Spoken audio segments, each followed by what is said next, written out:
ഇപ്പൊ നമ്മളുടെ ചുറ്റും കാണുന്ന വസ്തുക്കളിൽ നിന്നിട്ടുള്ള നെഗറ്റീവ് എനർജികളുണ്ട്. അത് ഒരുപാട് നെഗറ്റീവായിട്ടുള്ള സാധനങ്ങളും പോസിറ്റീവ് ആയിട്ടുള്ള സാധനങ്ങളും നമ്മുടെ വീടിനകത്തും പുറത്തുമുണ്ട്.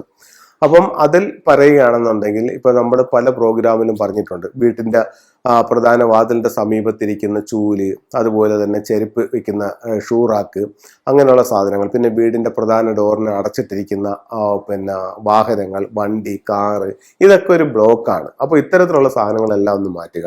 വീടിന്റെ എൻട്രൻസ് എന്ന് പറയുന്നത് നമ്മുടെ വായ്ക്കകത്ത് ഫുഡ് പോകുമ്പോൾ നമ്മൾ ആ നല്ല ഫുഡിനനുസരിച്ച് നമുക്ക് ഹെൽത്ത് ഉണ്ടാവുന്നു. മോശം ഫുഡാണ് പോകുന്നതെങ്കിൽ ഹെൽത്ത് മോശമാകുന്നു എന്ന് പറയുന്നത് പോലെ മെയിൻ ഡോറിന് സമീപത്തേക്ക് വളരെ പുഷ്ടിയുള്ള പോസിറ്റീവ് ആയിട്ടുള്ള സംഭവങ്ങളൊക്കെയാണ് ഇരിക്കുന്നതെന്നുണ്ടെങ്കിൽ നമുക്ക് കൂടുതൽ പോസിറ്റീവ് ആയിട്ടുള്ള എനർജി ആയിരിക്കും നമ്മുടെ ഉള്ളിലേക്ക്, നമ്മുടെ വീടിനകത്തേക്ക് കടന്നു വരുന്നത്.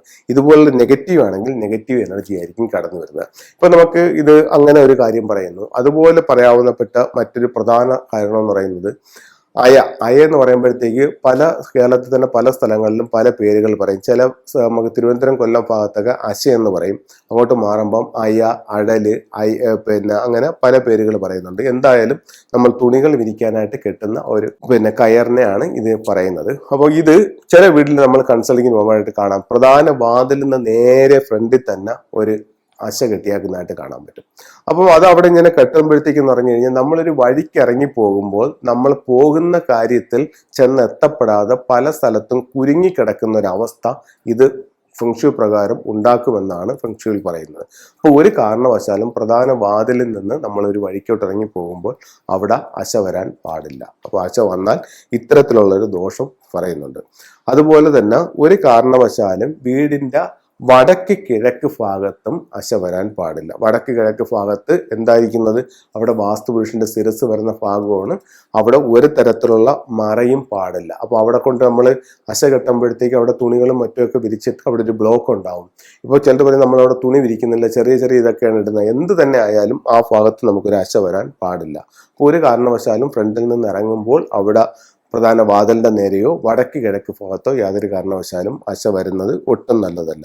അതുപോലെ നമ്മളുടെ വീടിന്റെ ചുറ്റും ഒരു 5 അടി വീതിക്ക്, നമ്മളുടെ വീടിന്റെ ബേസ്മെന്റിൽ നിന്നിട്ട് പുറത്തേക്കുള്ള ഒരു 5 അടി വീതിക്ക് ഒരു പിശാച് വീതി ഉണ്ടെന്നാണ് പറയുന്നത്. അവിടെ ഒരു കാരണവശാലും നെഗറ്റീവായിട്ടുള്ള ഒരു സാധനങ്ങളും അവിടെ വരാൻ പാടില്ല. എന്തെങ്കിലും ഉണ്ടെങ്കിൽ ഈ 5 അടിക്ക് പുറത്ത് കൊണ്ടുവയ്ക്കണം. അപ്പോൾ പല വീടുകളിലും മൺവെട്ടി, കുന്താലി, അങ്ങനെയുള്ള തൂമ്പ, അങ്ങനെയുള്ള ചൂല്, ഏണി, വിറക്, കലവും ചട്ടിയും അങ്ങനെയുള്ള സാധനങ്ങളെല്ലാം വീടിനോട് ചേർന്ന് 4 സൈഡിലും വെച്ചാക്കുന്നതായിട്ട് നമുക്ക് കൺസൾട്ടിങ്ങിന് ചെല്ലുമ്പോഴത്തേക്ക് വീടുകളിൽ കാണാൻ സാധിക്കും. ഒരു കാരണവശാലും അതത്ര നല്ലൊരു കാര്യമല്ല. വീടിന് ചുറ്റും നല്ല ഒരു എനർജി ഉണ്ടായിരിക്കണം. വീടിന് ചുറ്റും നല്ല വൃത്തിയായി സൂക്ഷിക്കേണ്ടത് ഏറ്റവും അത്യാവശ്യമായിട്ടുള്ള കാര്യമാണ്. അതുപോലെ തന്നെയാണ് മാറാലകൾ കൃത്യമായിട്ടും എല്ലാ ദിവസവും പറ്റുമെങ്കിൽ എല്ലാ ദിവസവും ഒരു മാറാല പോലും വരാതെ, ചലന്തി പോലെ ഒന്നും വരാതെ അവിടെ എല്ലാം വൃത്തിയാക്കി ഭംഗിയായിരിക്കുകയാണെങ്കിൽ ഇവരിൽ എപ്പോഴും ഒരു പോസിറ്റീവ് എനർജി കടന്നു വരാനായിട്ട് ഇത് നമ്മളെ സഹായിക്കുന്നതാണ്. അതുപോലെ നമുക്ക് വീട്ടിലേക്ക് വരുന്ന നെഗറ്റീവായിട്ടുള്ള ഊർജ്ജത്തെ ഒഴിവാക്കാൻ വേണ്ടിയിട്ട് ഫെങ്ഷുവിൽ ഉപയോഗിക്കുന്ന ഒരു പ്രധാന ടൂളാണ് ഇത്തരത്തിലുള്ള ഒരു വാക്വ മിറർ. പ്രധാന ഡോറിന്റെ മുകളിൽ ഈ ഒരു വാക്വ മിറർ സ്ഥാപിക്കുന്നതാണ്. ഇതിന്റെ ഈ മുറിയാത്ത 3 വരകൾ വേണം മുകളിൽ വരാൻ. ചില വാക്വ മിററിൽ ഇതിന്റെ ഈ കൊളുത്ത് വിറ്റിയിരിക്കുന്നതിൽ വ്യത്യാസമുണ്ട്. അപ്പോൾ അത് വളരെയധികം ശ്രദ്ധിക്കേണ്ട ഒരു കാര്യമാണ്. ആ രീതിക്ക് അത് ചെയ്യണം. അത് കഴിഞ്ഞിട്ട് വേറൊരു നെഗറ്റീവ് എനർജി വരാതെ പ്രൊട്ടക്ട് ചെയ്യാനുള്ള മറ്റൊരു ടൂൾ എന്ന് പറയുന്നത് ക്വാൻകിങ് ആണ്. ക്വാൻകിങ് പ്രധാന ഡോറിന്റെ നേരെ നമ്മൾ ക്വാൻകിങ്ങിന്റെ സ്റ്റാച്ചു വെക്കുന്നത് നെഗറ്റീവ് എനർജി വരാതെ വീടിനെ പ്രൊട്ടക്ട് ചെയ്യും. അതുപോലെ ഇത്തരത്തിലുള്ള ഒരു ഫ്യൂഡോഗ് ഈ പക്കോമറിന്റെ 2 സൈഡിലായിട്ട് നമുക്ക് വെക്കാവുന്നതാണ്.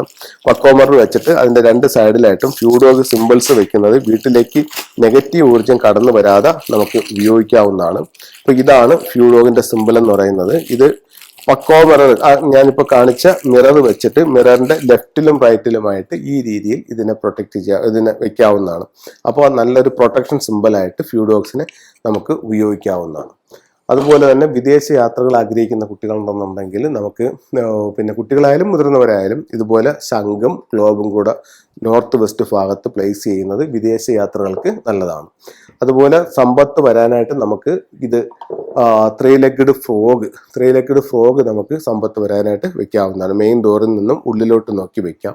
വിദ്യാഭ്യാസപരമായിട്ട് അഭിവൃദ്ധി ഉണ്ടാവാനായിട്ട് നമുക്ക് പഗോഡ ടവർ വെക്കാവുന്നതാണ്. അപ്പോൾ ഇത്തരത്തിലുള്ള ഓരോ ടൂളുകളും യഥാസ്ഥലങ്ങളിൽ വെച്ച് ജീവിതത്തിൽ അഭിവൃദ്ധി നേടാനായിട്ട് ഫെങ്ഷുയിലൂടെ സാധിക്കുന്നതാണ്. എല്ലാവർക്കും എല്ലാ ഐശ്വര്യങ്ങളും ഉണ്ടാവട്ടെ എന്ന് പ്രാർത്ഥിച്ചുകൊണ്ട് നിർത്തുന്നു. നന്ദി, നമസ്കാരം.